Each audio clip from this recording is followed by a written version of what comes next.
আরে এরা কারা, কোথেকে এলো এরা? ফখরুল সাহেবের বাসায় গিয়ে উঠবো, কি জায়গা দেবেন? না হলে ঠাকুর গায়ের বাড়ি আছে না, ওই বাড়িতে গিয়ে উঠবো।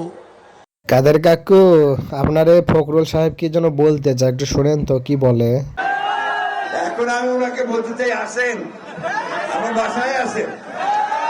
আপনি কোথায় চলে গেছেন দেশবাসী জানে না, পাবলিক জানে না।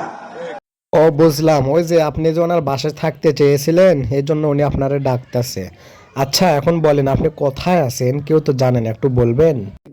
একটুকু একটা শব্দও বলবো না।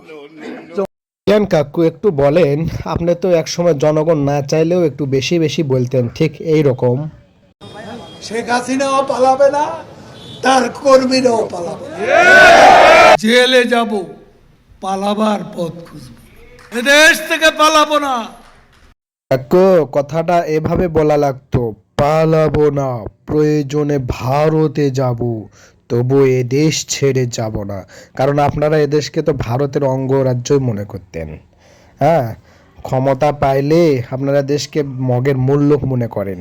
এখন কোথায় গেলে এই গোলাবাজি আর চাপাবাজি? হ্যাঁ, আমি একটা কথাই বলতে চাই, বাংলাদেশের ক্ষমতায় যারা আসেন না কেন, আপনারা এই ক্ষমতাকে চিরস্থায়ী মনে করবেন না, তাহলে কিন্তু এদের মতো এইভাবে বিপদে পড়বেন।